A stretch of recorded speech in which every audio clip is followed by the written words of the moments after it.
Lorsque 17 personnes âgées se sont retrouvées bloquées dans une maison de retraite en ruine, Mike a fait ce qu'il fallait au lieu de les abandonner comme tout le monde. Et cela a fait toute la différence. Mike rêvait souvent du jour où on l'appellerait Dr Mike Rodriguez. Mais en réalité, il répondait au nom de Mike de l'entretien ménager. Le jeune homme de 24 ans avait récemment décroché un emploi de concierge à Silver Oaks, un établissement de soins local pour personnes âgées. Une semaine après le début de son travail, il faisait des gardes de 12 heures. Et pendant les quelques heures que Mike avait après le travail, il restait debout et étudiait pour les examens d'entrée en médecine. À première vue, le centre Silver Oaks n'était pas un endroit idéal pour travailler. Il était situé à la périphérie de la ville, un vieux bâtiment à 2 étages construit au XXe siècle, avec des murs et des sols qui n'étaient pas faciles à entretenir. Mike et les autres employés de l'entretien ménager n'avaient pour tout logement qu'une pièce minable avec une petite cuisine. Cependant, cet ancien endroit n'était rien de moins que son foyer pour Mike. Il a obtenu ce travail après avoir relevé de nombreux défis, et cela lui a permis d'être le soutien de famille de l'autre côté de la frontière. Le garçon qui aspirait à faire des recherches révolutionnaires en médecine passait ses journées à laver les sols et à nettoyer les salles de bain 24 heures sur 24. Mais Mike n'a pas considéré ce travail comme indigne, pas même une minute. Au contraire, il en tirait le meilleur profit. En plus de s'acquitter sincèrement de ses tâches de concierge, il faisait preuve d'initiative en s'occupant des résidents. Il se portait volontaire pour surveiller leur alimentation et leurs médicaments et pour suivre le médecin lors de ses visites quotidiennes. Mike saisissait toutes les occasions qui se présentaient à lui pour appliquer et améliorer ses connaissances médicales. Mais peut-être plus que tout cela, Mike s'est senti chez lui grâce aux résidents eux-mêmes. Il n'était là que depuis une semaine, mais les 48 personnes âgées qui vivaient dans l'établissement le traitaient comme leur propre fils. Les hommes et les femmes ont été touchés par la volonté de Mike d'étudier et par sa gentillesse. Dans un endroit qui était devenu monotone et routinier, Mike a apporté le rire, la musique et le jeu. Au-delà de ses tâches habituelles, Mike faisait pour eux ce que la plupart des gens ne faisaient pas, il passait volontiers du temps avec eux, se promenant et écoutant leurs histoires. Tout ce bonheur s'est arrêté lorsqu'une tragédie inattendue a frappé une nuit particulièrement orageuse. Au milieu d'une panne de courant, un grand fracas se fait entendre. Une partie du plafond du bâtiment de Silver Oaks s'est effondrée. La panique s'est immédiatement emparée des lieux et le personnel s'est précipité pour voir si quelqu'un était blessé. 6 personnes n'a été blessées au rez-de-chaussée, 2 personnes âgées qui vivaient à l'étage supérieur ont été gravement blessées. Mike a été l'un des premiers à se précipiter à leur secours. Le lendemain matin, le propriétaire de l'établissement devait se rendre sur place et remédier à l'effondrement. Plusieurs résidents et les membres de leur famille avaient mis en garde le propriétaire contre la vieille structure, mais il les a ignorés et a refusé de rénover le bâtiment. Le personnel et les résidents ont attendu, mais personne ne s'est présenté. Dans les heures qui ont suivi, le personnel a plié bagages, frustré, et est parti.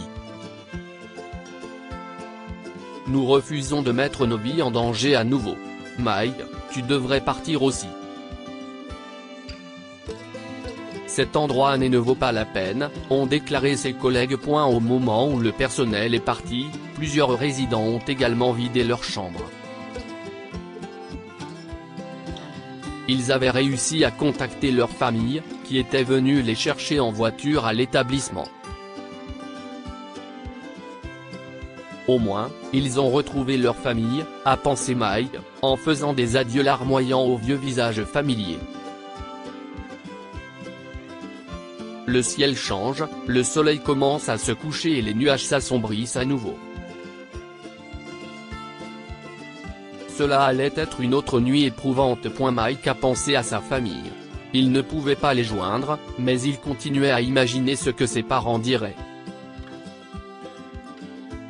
Son papa lui aurait probablement demandé de quitter les lieux et d'aller dans un endroit plus sûr. Sa sœur aurait dit la même chose. Mais dans son cœur, il savait que sa mère ne serait pas d'accord. C'était sa voix qui résonnait le plus fort dans le cœur de Mike. Alors que la plupart des résidents sont partis, il y en a encore quelques-uns qui sont restés bloqués. Ce sont des personnes âgées qui n'ont personne chez qui rentrer. Mike connaissait tous leurs noms et leurs histoires. Et même s'il n'avait de compte à rendre à personne, il n'avait pas le cœur de les abandonner. Il avait essayé de joindre les autorités locales et d'appeler à l'aide, mais le temps violent et la panne avaient rendu la chose impossible. Dans un jour ordinaire, les habitants seraient en train de déguster un simple dîner à cette heure-là. Mike s'est rapidement rendu dans la cuisine et, dans l'heure qui a suivi, il a préparé un repas simple composé de soupe, de salade et de riz pour les résidents. Mike a passé le reste de la nuit à nourrir les résidents alités, à changer leur couche et à les aider à s'endormir malgré la terreur qui devait les habiter. 2 jours se sont écoulés, Mike étant le seul à s'occuper des 17 personnes âgées de l'immeuble abandonné. Le 3e jour, le soleil brillait à nouveau. Dès que les communications ont été rétablies, Mike a appelé à l'aide à plusieurs reprises. Jusqu'à ce que, quelques heures plus tard, il entende quelqu'un frapper à la porte principale du bâtiment. Une équipe de pompiers et d'adjoints était enfin arrivée. Ils ont été choqués d'apprendre qu'un jeune homme de 24 ans s'était occupé seul et sans relâche des résidents âgés. L'équipe d'intervention a transporté les résidents dans un endroit sûr, et juste avant de partir, l'un des pompiers a demandé à Mike: « Qu'est-ce ce qui vous a fait rester, jeune homme? N'avez-vous jamais eu envie de partir ?» Mike a répondu d'une voix épuisée mais bienveillante: « Non, c'était une évidence pour moi de rester. Et si c'était mes parents ou mes grands-parents? Je ne voudrais pas qu'ils soient abandonnés dans une crise comme celle-ci. » Les pompiers ont acclamé Mike avant de le déposer à la gare routière la plus proche. Mike doit maintenant tout recommencer, passer des entretiens et chercher un nouveau travail tout en luttant pour trouver un endroit où rester. Tout cela à quelques jours de l'examen d'entrée. Il appelle sa mère, dont la voix apaise l'inquiétude et l'anxiété qui s'accumulent. « Mon fils, je suis si fier de toi. Tu as fait ce qu'il fallait. Tout ira bien, tu verras. » Mike avait vraiment besoin d'entendre ces mots de sa mère. Il se souvenait des sourires reconnaissants et des embrassades de ses 17 vieux amis. Ce souvenir lui a donné de la force, et il savait qu'il allait réussir malgré tout. Un mois plus tard, Mike a appris qu'il avait réussi les examens. Il souhaitait rentrer chez lui et fêter ça avec sa famille, mais son nouveau travail au café local était très exigeant, et il n'avait pas d'argent de côté pour le voyage. « Mes anciens amis de Silver Oaks seraient si heureux pour moi, » pensa-t-il. « J'aimerais pouvoir le dire à chacun d'entre eux. » Mike était perdu dans ses pensées lorsque son directeur l'a appelé et lui a remis une note.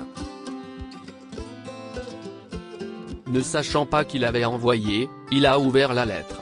Et à chaque phrase qu'il lisait, ses yeux se remplissaient de plus en plus de bonheur. très cher Mike, ce mot est un gros câlin et un baiser de la part de chacun d'entre nous.